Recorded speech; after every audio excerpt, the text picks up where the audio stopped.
Richard Crawford had voluntarily joined the war between Earth and the alien colonies, a war that was nearing its bloody conclusion. Humanity's forces had overwhelmed the alien defenses, and victory seemed inevitable. Yet, despite fighting on alien soil, the supposed enemy had shown little resistance. Alien casualties were staggering, and the battlefield was littered with the remnants of their civilization. As Richard moved through the rubble, checking on his comrades, the devastation weighed on him. He was aiding an injured soldier when an unfamiliar sound reached his ears. A soft, pitiful cry, unlike any he had heard before, cut through the eerie silence.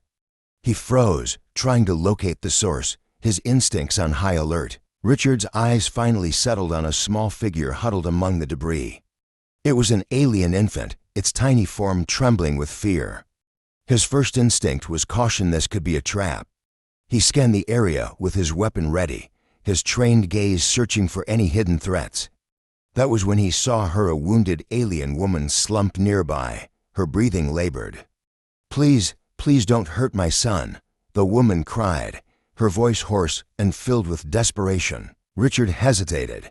He had been trained to see these beings as the enemy, yet this woman and her child didn't fit the image of the monstrous adversary he had fought against. Lowering his weapon slightly, he approached cautiously. "What is your baby doing here?" he demanded, his tone sharp. "Don't you care about his safety?" The woman struggled to sit up, her limbs weak and her eyes filled with tears. I have nothing to do with this war," she stammered. "We were just trying to escape. There's no one left, everyone else is dead. Please, I beg you, don't hurt us." Her words struck something deep within Richard. The cold efficiency of war had hardened him, but this was different. The fear and anguish in her voice reminded him of the civilians he had sworn to protect back on Earth. He sighed, his resolve softening. "The war is over," he said, his voice quieter now. "We're pulling out soon. If you want, you can come with me. I can get you out of here." The woman looked at him, her eyes widening in surprise and confusion. You'd help us." "Why?" Richard hesitated before replying. "Because this war has already taken too much. I'm not letting it take you or your child." The woman clutched the infant closer, her expression shifting from fear to cautious hope. "What about my son?" Richard knelt down, his gaze steady. "He's coming too. From now on, I'll protect him as if he were my own." Her tears returned, but this time they were tears of gratitude. "My name is Lyra," she said, her voice trembling, "and this is Kale." "Let's move, Lyra," Richard said, extending his hand to help her up. "We don't have much time." Richard guided Lyra and Kale through the wreckage, his senses heightened for any sign of danger. Though the fighting had largely stopped, the battlefield remained perilous. He noticed how fragile Kale looked, his tiny alien form vulnerable to the harsh environment. When they reached a relatively safe spot, Richard took off his own combat armor. It was heavy, designed to withstand bullets and shrapnel, but it also had an internal climate control system to protect the wearer from the planet's harsh conditions. Without hesitation, he knelt down and carefully placed the armor over Kale, securing the straps as gently as he could. "Richard, what are you doing?" Lyra asked, her voice filled with concern. "He won't survive out here without protection," Richard replied. "This armor will keep him safe. Don't worry, I'll manage without it." Kale whimpered softly as the armor adjusted to his small frame, but he quickly calmed under Richard's soothing voice. Lyra watched in awe as this human, someone who should have been her enemy, treated her son with such care. Their journey continued, but danger loomed at every turn. At one point, a patrol of human soldiers appeared in the distance. Richard motioned for Lyra and Kale to hide behind a collapsed wall. He approached the soldiers, keeping his weapon lowered to avoid alarming them. "Crawford," one of the soldiers called out. "What are you doing out here?" "We're regrouping." Richard hesitated. "I found survivors," he said cautiously. "Survivors?" The soldier's eyes narrowed as he spotted Lyra and Kale. His expression darkened. "Those aren't survivors. Those are the enemy." "They're civilians," Richard argued, his voice firm. "They have nothing to do with the war." The soldiers exchanged uneasy glances.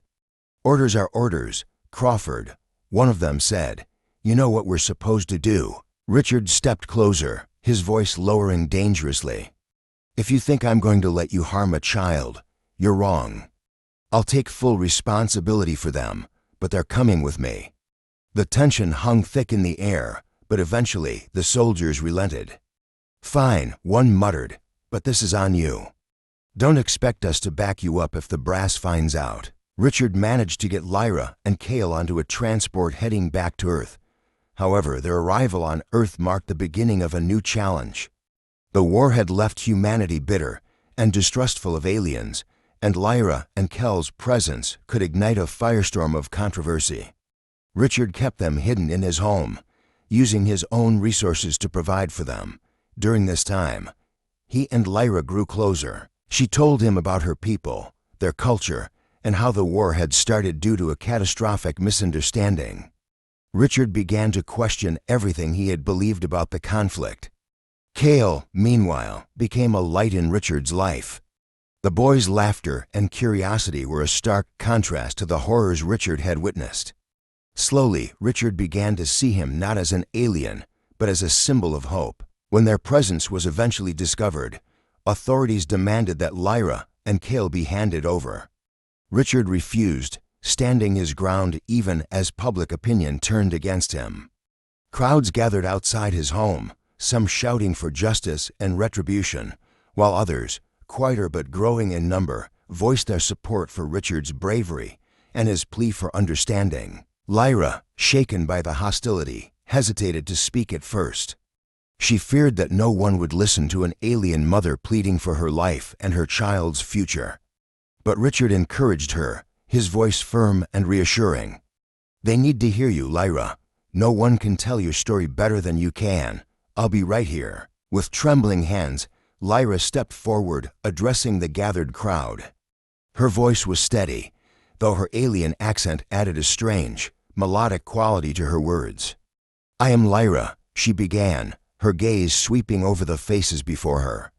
"I am not a soldier. I did not come to your world to harm anyone. My people, we never wanted this war.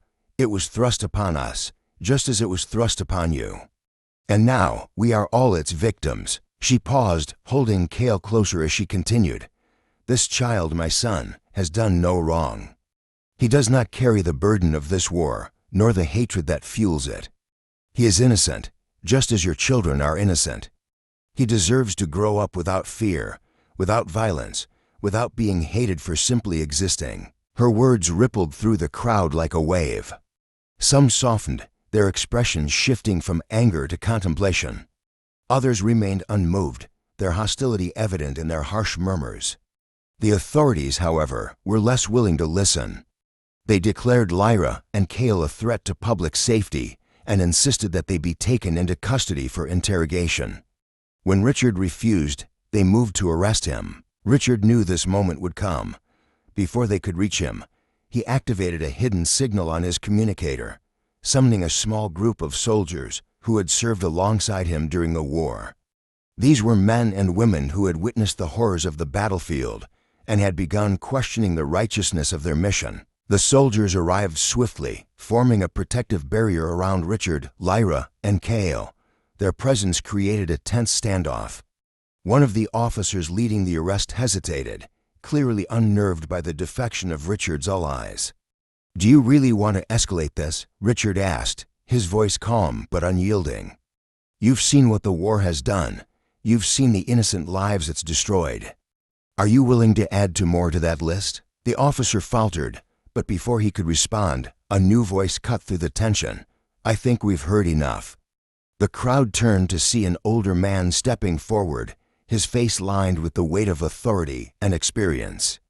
It was General Marcus Holden, a decorated war hero and one of the architects of humanity's strategy against the aliens. General Holden's presence silenced the crowd. He approached Richard, his expression unreadable. "Crawford," he began, "you've put me in a difficult position." "With all due respect, sir," Richard replied, standing tall, "I'm doing what I believe is right." You taught us to protect the innocent, to stand against injustice. That's all I'm doing." Holden studied Lyra and Cale for a long moment.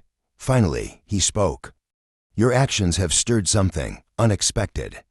I've received messages from other units, soldiers questioning their orders, civilians asking why this war has dragged on for so long, why we've dehumanized, no, desensitized those we're fighting." He turned to the crowd, his voice rising.